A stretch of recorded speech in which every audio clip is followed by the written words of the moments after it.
Halo teman-teman, akhirnya Manchester Biru atau Manchester City hampir pasti menjadi juara di IPL, di Liga Premier Inggris, setelah pasukan Pep Guardiola mengalahkan tim yang berada di bawah mereka di peringkat kedua, The Blues Chelsea, lewat gol tunggal Kevin De Bruyne pada menit ke-70 ya, untuk memastikan 3 poin krusial, 3 angka penting di Stadion Etihad, markas dari Manchester Biru. Sekarang selisih poin dengan Chelsea sudah terpaut 13. Sangat jauh ya ketika mereka bisa mendapatkan kemenangan ini. Ini kemenangan yang ditunggu-tunggu, dinantikan, bukan saja buat Pep, bukan saja untuk seluruh pemain dan staf yang ada di Manchester Biru, tapi seluruh pendukung Manchester City dimanapun berada di seluruh dunia, termasuk yang ada di Indonesia, bahwa 3 poin ini menghantar posisi Manchester City tetap di atas, sangat nyaman. Saya pikir sangat sulit, hanya sebuah keajaiban yang bisa mengkandaskan mereka bisa menjadi juara dengan selisih yang begitu jauh. Kalau dengan Chelsea mereka sudah 13 poin, maka dengan peringkat ketiga Liverpool 14 poin. Jadi apapun yang boleh dikata, ini tinggal menunggu waktu saja bahwa Manchester City bisa mengunci gelar di musim kompetisi 2021-2022 di IPL. Sangat kuat, sangat perkasa mereka bermain melawan Chelsea, dan memang layak ya. Layak sekali City bisa memenangkan pertandingan karena mereka unggul dari semua statistik, semua aspek yang ada di lapangan. Mereka mendominasi ya. Walaupun hanya menang 1-0, itu karena kehebatan dari Kepa ya. Bagaimana penjaga gawang asal Spanyol ini dibuat sangat sibuk sepanjang pertandingan, sepanjang 90 menit. Bahkan di babak pertama ya, Kepa Arrizabalaga ini bisa menggagalkan 3 peluang yang ada dari City. Tandukan dari John Stones, kemudian dari Kevin De Bruyne, dari Jack Grealish, semua dimentahkan. Di babak kedua juga, bagaimana Kepa bisa berjuang keras di bawah Mister, menggagalkan banyak serangan, banyak peluang yang dibangun oleh City, sehingga Chelsea ini terselamatkan hanya 1 gol. Dan memang gol dari Kevin De Bruyne ini indah, sangat baik. Bagaimana passing dia ke sudut kiri Kepa, tidak mampu dijangkau oleh Kepa. Setelah lebih dulu ada N'Golo Kante yang membuat sedikit masalah ya, gagal dan direbut oleh Kevin De Bruyne setelah menerima umpan dari Cancelo. Dan ketika ada kesalahan dari Kante, dia masuk ke dalam melepaskan tembakan, tidak bisa ditutup oleh Thiago Silva atau Malang Sarr bahkan di sana, atau Kovacic yang dekat. Dan ini menjadi gol tunggal yang dibuat oleh City dalam pertandingan yang seru ya, yang melibatkan 2 tim yang ada di papan atas klasemen sementara saat ini. Apa yang dilakukan oleh Pep ini sangat bagus. Tidak memainkan justru di luar dugaan. Saya pikir bahwa Ruben Dias akan main di awal ya, karena ini kan pemain yang tidak tergantikan. Tapi Ruben Dias itu justru tidak bermain, ada di bangku cadangan. Aymeric Laporte dan John Stones yang justru menjadi 2 bek tengah, diapit oleh Cancelo yang bergeser ke kiri, dan Kyle Walker ya bermain di kanan. Tentunya penjaga gawang masih dengan Ederson Moraes. 3 gelandang, Ilkay Gundogan itu disimpan nanti masuk di babak kedua. Ada Rodri di sana, ada Kevin De Bruyne, ada Bernardo Silva yang bermain. Di depan ada Jack Grealish, ada Phil Foden, dan Raheem Sterling jadi mainkan lebih awal, bukan Gabriel Jesus yang masuk justru di babak kedua. Pep hanya melakukan 2 pergantian, yaitu bagaimana Gundogan masuk menggantikan De Bruyne, dan akhirnya Gapsu juga masuk di babak kedua menggantikan Foden, kalau tidak salah ya. Ini tidak dipaksakan oleh Pep untuk bermain menggantikan 3 pemain. Ya, sangat bagus sekali. Bagaimana mereka bisa melakukan 11 percobaan menembak ke gawang Kepa ya. Kemudian ada 4 ya, bagaimana mereka bisa mendapatkan on target ya menghadapi Chelsea. Berbanding tidak bagus dengan Chelsea. Chelsea hanya 1 on target yang dilakukan dalam 4 percobaan menembak, sangat kecil. Bahkan di babak pertama Chelsea tidak mendapatkan on target mereka sepanjang 45 menit babak pertama. Pertahanan sangat kuat dibangun oleh Cancelo, Walker, Laporte, dan juga dengan Stones. Di samping penjaga gawang Ederson juga yang bermain bagus. Jadi tidak bisa Chelsea melakukan 1 shot on target pun ya.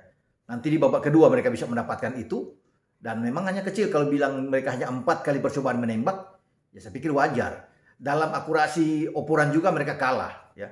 Operan dari kaki ke kaki juga, bagaimana perpindahan bola ini yang terlibat dalam 90 menit juga mereka kalah menghadapi dengan City. Sepak pojok pun Chelsea cuma 1 kali. 9 kali di pihak City. Dan Tuchel memainkan formasi dengan tetap 3 back di sana. Ya. Malang Sarr kita lihat di sana dengan ada Silva dan juga Rudiger di depan Kepa. Aspi di kanan, Alonso di kiri. Dan Kante yang dimainkan. Jorginho tidak ada justru, bahkan tidak dimainkan. Kante bersama dengan Kovacic yang menggalang di lini sentral ini. Ya, bagi Chelsea. Di depan juga tidak ada Mon nanti masuk babak kedua. Tuchel itu lebih mempercayakan Pulisic dan Ziyech bermain lebih dulu dan Lukaku di depan sebagai striker, nomor punggung 9. Memang Timo Werner masuk tapi aja di babak kedua. Kita tidak melihat bahwa di sana ada Havertz, ya. Memang ada 3 pergantian yang dilakukan di babak kedua. Namun ketika di menit 69 ada 2 pertandingan, Ziyech ditarik keluar bersama dengan Pulisic. Kemudian juga Werner bisa masuk dengan Odoi. Dan 1 menit kemudian terjadilah malapetaka, gol tunggal dari Kevin De Bruyne ke gawang Kepa. Ada 1 pergantian lagi masuk di babak kedua ketika Alonso ditarik keluar, namun tidak mendukung juga bagaimana Chelsea bisa mengejar ketinggalan mereka untuk bisa menyamakan paling tidak kedudukan melawan dengan City. Dan saya pikir dengan kemenangan ini, ya, City itu hanya punya 16 pertandingan, ya, semua 16 pertandingan, karena ini sudah pekan ke-22, 8 diantaranya mereka itu bermain di Etihad. Jadi memang itu saya katakan hampir pasti juara. Bahkan mungkin pendukung City sudah mengatakan ini juara. Karena terlalu lebar, terlalu jauh jarak dengan Chelsea. Kecuali mungkin ada jarak yang sedikit pendek kalau bagaimana Liverpool bisa memenangkan pertandingan melawan Brentford. Tapi itu pun agak sulit kalau saya bisa melihat ini, ya.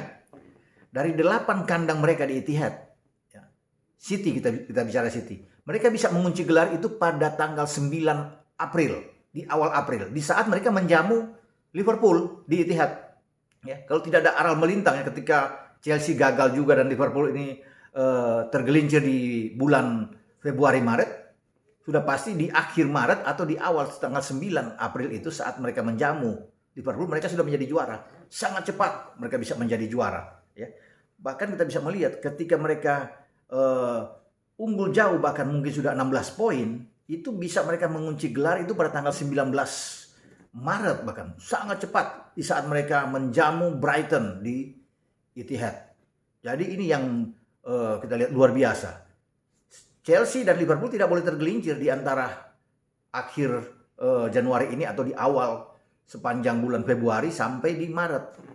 Karena kalau mereka kalah lagi 2-3 kali, misalnya, atau kehilangan poin, ada imbang 2 atau 3 kali lagi, dan City menang terus, itu saya katakan, melawan Brighton di Etihad mereka mengunci gelar, atau saat mereka menjamu Liverpool di Etihad. Nah, City ini memang unggul, karena dalam hal jadwal itu, dan mereka itu di kandang akan menjamu Tottenham, tim-tim kuat ini saya katakan, ya. Kemudian Manchester United, semua akan di kandang, Liverpool di kandang. Jadi ini aman buat mereka untuk bisa mengamankan gelar juara yang diasuh oleh Pep Guardiola ini. Jadi memang wajar, ya, bahwa mereka ini luar biasa, kedalaman skuad yang oke. Tanpa pemain nomor 9 pun bermain dengan false 9 sangat kuat Manchester City ini. Dan Tuchel harus mengakui itu, bahwa ini memang sulit buat mereka untuk bisa mengejar Manchester City. Boleh bisa orang mengatakan masih mungkin, tapi 13 poin berat, sangat berat. Ini City yang di atas, bukan siapapun.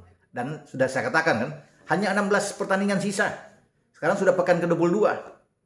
Ya, dengan 8 bermain di kandang, mereka sapu bersih semua di kandang, ya selesai.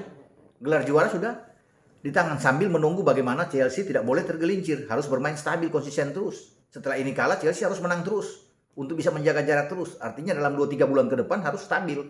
Tidak boleh banyak imbang, tidak boleh banyak kalah, termasuk Liverpool juga. Nah, ini yang menyulitkan. Jadi artinya kalau dengan keadaan seperti ini, itu konsentrasi dialihkan saja untuk tampil di Liga Champions, baik Chelsea dan juga dengan Liverpool untuk bisa bertarung di sana. Ya, karena City juga masih ada. Jadi itulah review yang saya lihat dengan pertandingan big match di akhir pekan ke-22 yang berlangsung di Etihad pada Sabtu malam, di mana City akhirnya mengamankan 3 poin penting saat menjamu Chelsea. Ini kemenangan ke-12 secara beruntun yang dilakukan oleh Manchester City sejak mereka kalah pada akhir Oktober melawan Crystal Palace dengan 2-0 di Etihad. Kesininya mereka tidak kalah, 12 kemenangan beruntun. Luar biasa. Sekali lagi selamat buat pasukan Pep Guardiola bersama dengan Manchester Biru. Ciao.